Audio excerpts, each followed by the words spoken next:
नमस्कार, मैं हूं नवजोत रंधावा। 7 बजे 7 सवाल में आपका स्वागत है। कल पूरा देश चैंपियंस ट्रॉफी में भारतीय धुरंधरों की कामयाबी का जश्न मना रहा था, लेकिन इस जश्न पर उस समय कलंक लग गया जब मध्य प्रदेश के महू में विजय जुलूस के दौरान दो गुटों में झड़प हो गई। झड़प ने देखते देखते विकराल रूप ले लिया और इलाके में जबरदस्त पत्थरबाजी और आगजनी के बाद तनाव हो गया।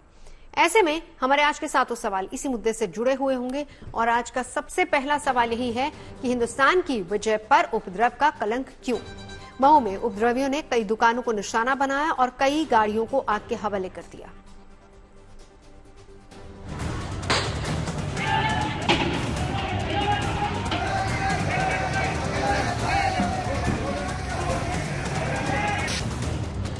महू में जीत के जश्न में उपद्रव का खलल। विजय जुलूस पर पथराव से भड़की हिंसा। उपद्रवियों ने गाड़ियों में की तोड़फोड़ और आगजनी। दो गुटों में हिंसा के बाद इलाके में तनाव। सीसीटीवी से उपद्रवियों की पहचान में जुटी पुलिस। रविवार की रात पूरा देश भारतीय क्रिकेट टीम की कामयाबी पर झूम रहा था। चैंपियंस ट्रॉफी के फाइनल में न्यूजीलैंड को धराशायी करने वाले हमारे धुरंधरों की सफलता पर पूरा देश जश्न मना रहा था। जगह जगह लोग विजय जुलूस निकाल रहे थे, लेकिन मध्य प्रदेश में महू में जश्न के दौरान हिंसा का कलंक लग गया। दरअसल कल रात भारत की जीत के बाद मऊ में टीम इंडिया के प्रशंसकों ने एक विजय जुलूस निकाला, जिसमें बड़ी संख्या में युवा हाथ में तिरंगा लेकर बाइक पर सवार होकर शहर में अलग अलग हिस्सों से निकल रहे थे। इसी दौरान जब इनका जुलूस जामा मस्जिद इलाके में पहुंचा, तो वहां पर स्थानीय लोग और जुलूस निकालने वाले लोगों के बीच झड़प हो गई। देखते ही देखते ये झड़प हिंसा में बदल गई और पथराव शुरू हो गया।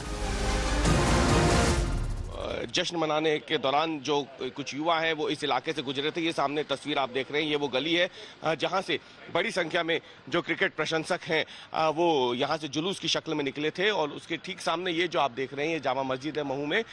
इसके ठीक सामने से जो जुलूस जब निकल रहा था तो उसी दौरान आरोप लग रहे हैं कि उस जुलूस पे पथराव और उसके बाद जो है हालात यहाँ पे हिंसक हो गए थे। इसी दौरान आपको बता दें कि यहाँ पे पथराव भी हुआ, कुछ गाड़ियों में जो है आग लगाई गई, 2 से 3 गाड़ियों में आग लगाई गई। जल्द ही हिंसा ने विकराल रूप धारण कर लिया और दुकानों में आगजनी की जाने लगी। हिंसा में उपद्रवियों ने कई दुकानों को फूंक दिया। आगजनी के दौरान वहां कैसा मंजर था, उसकी गवाही यहां पूरी तरह जल चुकी दुकानें दे रही हैं। जो हालात यहाँ पे बन गए थे, अब वो दिन के उजाले में जो भयावह तस्वीर है उस उपद्रव की वो सामने आई है। ये देख सकते हैं, ये एक दुकान थी जिसे आग के हवाले कर दिया गया और यहाँ पे जो बाहर गाड़ियाँ खड़ी थी उन्हें भी आग के हवाले किया गया था। और ये तस्वीरें उस दुकान की ही है जहाँ आप देख रहे हैं और ये निशान जो है वो बता रहे हैं कि हालात महू में चैंपियंस ट्रॉफी में भारत की जीत के बाद किस तरीके से बन गए थे। ये पूरी दुकान जो है वो जलकर राख हो गई है और उस दौरान जो यहाँ पे जो तमाम लोग मौजूद थे।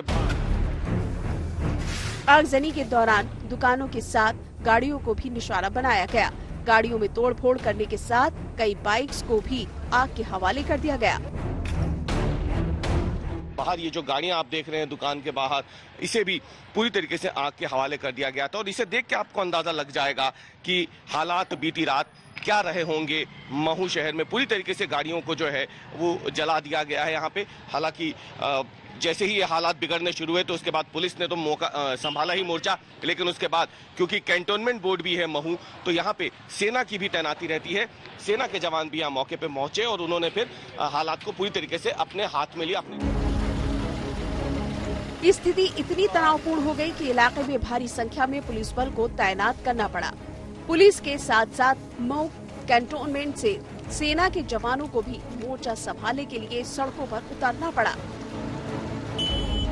फिर मैं कहूंगा कि अभी कुछ नहीं कहा जा सकता है। जो भी परिस्थितियां निर्मित हुई हैं, जिस तरीके से चीजें हुई हैं, वो सब पड़ताल के बाद पता चलेगा। अभी शांति स्थापित करने पे हम लोग ध्यान दे रहे हैं। जो लोग भी जिम्मेदार होंगे किसी को छोड़ा नहीं जाएगा, सब पे कार्रवाई करेंगे। कल रात के बवाल के बाद आज इलाके में फिलहाल शांति है। हालांकि प्रभावित इलाके में अभी भी तनाव का माहौल है और दुकानें बंद है। पुलिस ने लोगों से अफवाहों पर ध्यान नहीं देने की अपील की है। अभी कुछ लोगों को चिन्हित किया हुआ है और उन पे पुलिस बहुत सख्त कार्रवाई भी कर रही है। पुलिस उनको अभी रात को ही उनको पकड़ेगी भी, और बाकी लोगों को भी आपके माध्यम से मैसेज भी देना चाहती है कि कोई भी किसी तरह की अफवाह में न विश्वास करे और न ही कोई तरह की अफवाह फैलाए। मऊ में आगजनी और पथराव के कई वीडियो पुलिस को मिल चुके हैं और पुलिस ने इन वीडियोस के आधार पर आरोपियों की तलाश भी शुरू कर दी है। मऊ से धर्मेंद्र कुमार सिंह के साथ Ravish Pal Singh, good news today. Mau में भारतीय टीम के प्रशंसकों ने कल भारत की शानदार जीत के बाद एक विजय जुलूस निकाला था, लेकिन जुलूस के एक इलाके से गुजरने के दौरान ही वहां पर दो गुटों में झड़प हो गई। झड़प के बाद वहां पथराव शुरू हो गया और देखते ही देखते वहां स्थिति विस्फोटक हो गई। ऐसे में हमारा आज का दूसरा सवाल भी इसी से जुड़ा हुआ है कि मऊ में जीत के जुलूस के दौरान क्यों भड़की हिंसा। पुलिस का कहना है कि जामा मस्जिद के सामने आतिशबाजी करने से माहौल बिगड़ गया। पुलिस फिलहाल इस पूरे मामले को लेकर तफ्तीश कर रही है। लगातार पुलिस सीसीटीवी भी खंगाल रही है। दरअसल आतिशबाजी के दौरान ही पूरा माहौल बिगड़ा, यही पुलिस फिलहाल कह रही है।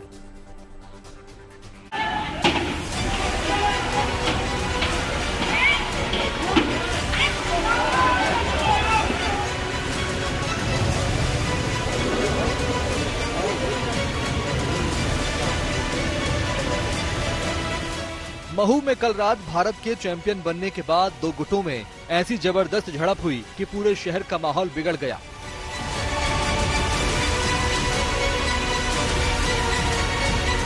जामा मस्जिद इलाके से जब विजय जुलूस निकला तो वहां पर आतिशबाजी हुई, जिसका विरोध स्थानीय लोगों ने किया। इसके बाद दोनों गुटों में झड़प होने लगी, जिसके बाद देखते देखते वहां पर तोड़फोड़ और पथराव शुरू हो गया।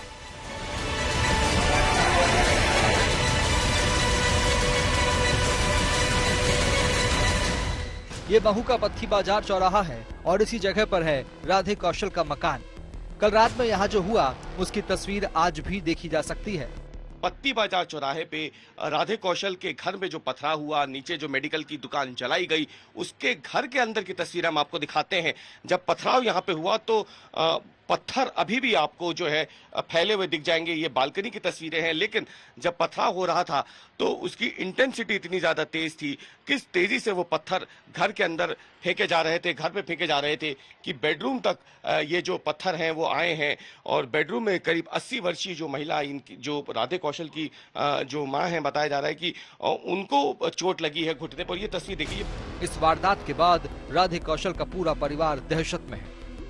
मतलब आपको लग रहा था कि अब बहुत फंस गए हम लोग, और मतलब उस वक्त क्या स्थिति बन रही थी? 1.5 से 2 घंटे पथराव चला। उस समय कोई पुलिस उस पूरे दौरान नहीं थी। 1.5 से 2 घंटा कंटिन्यूअस एक पुलिस भी नहीं थी। आग लगाई जा रही थी, गाड़ियों को जला दिया, नीचे मेडिकल शॉप्स को जला दिया। पथराव हुए 1.5 घंटा तक पूरा पथराव हुआ। गली में घुसने की कोशिश करी, घर में घुसने की कोशिश करी, कपड़ा जला के फेंकने की कोशिश करी, पूरा नीचे शॉप डैमेज कर दिया, जला दिया। राधे कौशल का कहना है कि कल रात में जिस तरह की पत्थरबाजी और उपद्रव हुआ है, वैसा उन्होंने पिछले 40 सालों में कभी नहीं देखा था।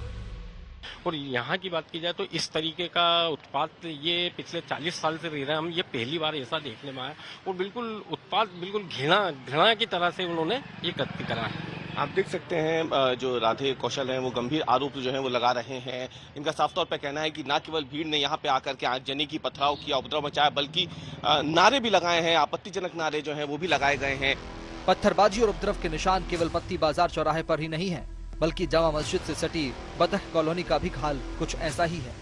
यहाँ पर कल आगजनी हुई, जिसमें कई दुकानें राख में तब्दील हो गई। पूरी हिंसा, उपद्रव कल रात को हुआ था, उसका एपी सेंटर था। यहाँ पे दोनों तरफ अगर आप देखें तो जो गाड़ियां हैं वो जली हुई हैं, दुकानें जली हुई हैं। ये पीछे आप देख सकते हैं, ये एक बाइक है जिसे उपद्रवियों ने कल रात को जला दिया। और सिर्फ यही बाइक नहीं है, इसी मोहल्ले में अगर आप देखें तो यहाँ पथराव भी हुआ था, और पथराव के साथ ही ये दुकान जो है इसे भी अगर आप देखें तो जला दिया गया। बताया जा रहा है कि किराने का जो सामान था, दूसरी चीजें थी, सामग्री, पापड़ वगैरह बेचने का काम जो है यहाँ से किया जाता था। यहाँ रहने वाले लोगों का कहना है कि उन लोगों ने भारत की जीत के लिए रोजा रखा था और दुआ भी पड़ी थी, उनका कहना है कि वो भारत की जीत के बाद बेहद खुश थे, लेकिन उपद्रवियों ने उनको ज्यादा देर तक खुश रहने का मौका नहीं दिया। इससे पहले कि वो ये दुकान पूरी तरह से जम पाती, उससे पहले ही यहाँ पे ये हालत कर दी। क्या क्या किया भैया कल यहाँ पे फिर दुकान में घुस के? सब मेरा तो पूरा ही नुकसान कर दिया। अभी मैंने 15 दिन पहले एयर कंडीशनर के स्पेयर पार्ट की शॉप खोली थी, जिसमें फ्रिज ऐसी वॉशिंग मशीन का काम था मेरा। तो मैंने स्पेयर पार्ट रखे थे, कम से कम डेढ़ लाख के आसपास का पूरा काम सामान मेरा पूरा, एक तो लुटा के ले गए हैं, तोड़ के ले गए, पूरा मेरा नुकसान कर दिया था। भाई हम लोग भारतवासी हैं और जिंदगी से दुनिया से बाप दादा के जमाने से अपन इंडिया में रह रहे हैं, तो हमें भी उस चीज की खुशी, लेकिन अब ये कैसे होगा ये हमें भी नहीं आइडिया उस चीज का। वारदात के बाद पूरे इलाके में दहशत है। इधर सरकार ने कहा कि दोषियों को किसी भी तरह से नहीं बख्शा जाएगा। जब भारत जीते तो जीत का जश्न मनाओ। जब आप अपने बेटा बेटी की शादी करते हो तो आतिशबाजी करते हो, तो भारत जीतता है तो उसकी आतिशबाजी से नफरत क्यों करते हो?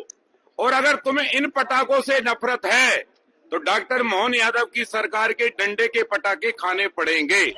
पुलिस ने इस मामले में अब तक 13 लोगों को हिरासत में लिया है और हिंसा में शामिल लोगों की तलाश की जा रही है। पुलिस फिलहाल इस पूरे मामले में फूक फूक कर कदम रख रही है। मामला जो है वो बेहद ज्यादा संवेदनशील हो गया था और इसीलिए हालात भले ही अब तेजी से महू शहर में सामान्य हो रहे हों, लेकिन पुलिस अब ऐसे चेहरों की धरपकड़ में जुट गई है, ऐसे चेहरों की तलाश में जुट गई है जिनकी वजह से महू में भारत की जीत का जश्न उपद्रव में तब्दील हो गया। गुड न्यूज टुडे के लिए कैमरामैन प्रतीक के साथ महू से मैं रवीशपाल सिंह। रविवार की रात महू में स्थिति इतनी बिगड़ गई कि कई इलाकों की पुलिस मिलकर भी 1.5 घंटे तक हालात पर काबू नहीं पा सकी। यहां तक कि सेना को भी सड़कों पर उतरना पड़ा। ऐसे में आज का तीसरा सवाल इसी से जुड़ा हुआ है कि महू में सड़क पर सेना को क्यों उतारना पड़ा। महू में सेना को क्यों मोर्चा लेना पड़ा, इसके बारे में समझा रहे हमारे संवाददाता रवीशपाल सिंह। भारतीय टीम की जीत का जश्न मन रहा था और इस दौरान उपद्रव हो जाता है, जिसे रोकने के लिए सेना की मदद ली जाती है। आमतौर पर भारतीय सेना की मदद तब ली जाती है जब स्थानीय पुलिस प्रशासन अपने हाथ खड़े कर देता है और फिर सेना को बुलाया जाता है। महू में भी सेना को बुलाया गया, लेकिन इसके पीछे की वजह कुछ और थी। दरअसल महू सेना की एक बड़ी महत्वपूर्ण छावनी है। महू कैंटोनमेंट बोर्ड है और यहाँ पे थल सेना की कई इकाइयां हैं। मध्य भारत में महू एक तरीके से देखा जाए तो सेना के एक मुख्यालय के तौर पर जाना जाता है। इसका नाम है महू हेडक्वार्टर ऑफ वॉर। यहाँ पे युद्ध महाविद्यालय है थल सेना का। यहाँ पे सेना का इन्फेंट्री स्कूल है। इसके अलावा यही वो महू है जहाँ पर थल सेना की कई इकाइयां हैं। सेना का कम्युनिकेशन उपद्रव के दौरान के कई सीसीटीवी फुटेज सामने है, जिसमें साफ देखा जा सकता है कि किस तरह से उपद्रवियों ने महू में एक इलाके को पूरी तरह से बंधक बना लिया था। खास बात यह है कि हिंसा और आगजनी की वारदात को अंजाम देने वाले उपद्रवियों ने अपने चेहरे को नकाब से ढक रखा था। ऐसे में आज का चौथा सवाल भी इसी से जुड़ा हुआ है कि उपद्रवियों की पहचान के लिए क्या है प्रशासन का प्लान। सरकार ने साफ किया है कि उपद्रवियों को किसी भी कीमत पर बख्शा नहीं जाएगा। ऐसे में अब उपद्रवियों की पहचान के लिए सीसीटीवी फुटेज का इस्तेमाल हो रहा है।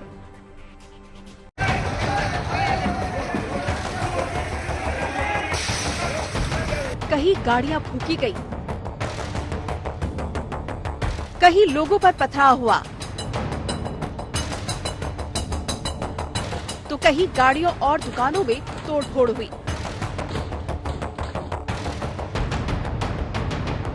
मध्य प्रदेश के महू में चैंपियंस ट्रॉफी में टीम इंडिया की जीत के बाद कुछ लोगों ने इलाके में जुलूस निकाला और जब ये लोग मस्जिद के पास पहुंचे तो वहां मौजूद कुछ लोगों के साथ इनकी बहस शुरू हो गई और देखते ही देखते दोनों गुटों के बीच बहस ने हिंसक रूप ले लिया।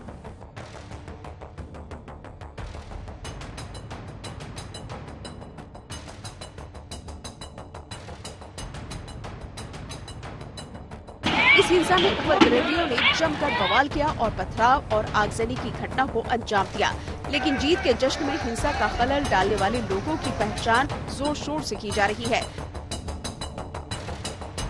दरअसल इस वारदात की कई सीसीटीवी फुटेज पुलिस के हाथ लगे हैं। इन फुटेज के आधार पर उपद्रवियों की पहचान की जा रही है। पुलिस सूत्रों से मिली जानकारी के मुताबिक 13 के करीब लोगों को पुलिस ने हिरासत में लिया है, जिनकी जो पहचान है वो सोशल मीडिया पर वायरल हो रहे तस्वीरों से हुई है। इसके साथ ही जो वीडियो वायरल हुए हैं उन पे साफ तौर पे जिनके चेहरे सामने आ गए थे, जिनकी पहचान उजागर हो गई थी, पुलिस ने उन्हें हिरासत में ले लिया है। जानकारी ये भी है कि पुलिस अभी आरोपियों में कई और नाम भी जोड़ेगी, कई और नामजद आरोपी भी इसमें सामने आ सकते हैं। फिलहाल जो स्थानीय प्रशासन है उसकी तरफ से आरोपियों के खिलाफ रासुका यानी राष्ट्रीय सुरक्षा कानून के तहत कार्रवाई करने की योजना बनाई जा रही है। पुलिस को जो फुटेज मिले हैं इनमें कुछ नकाबपोशों की तस्वीरें भी कैद हुई हैं, जिनमें साफ देखा जा सकता है कि कैसे मुंह पर नकाब बांधकर कुछ उपद्रवी वहां पहुंचे और वहां पर उन्होंने जोरदार पथराव भी किया।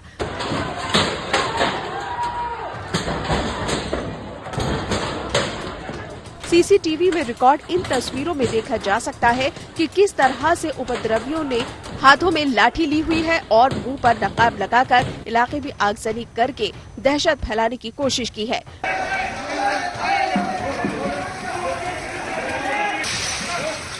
मामले की सूचना मिलते ही भारी पुलिस बल मौके पर पहुंची और स्थिति को नियंत्रित करने के लिए बड़ी संख्या में पुलिस फोर्स को मौके पर तैनात किया गया। हालात पर काबू पाने के लिए पुलिस को बल प्रयोग करना पड़ा और इसके बाद इलाके में हालात नियंत्रण में आए।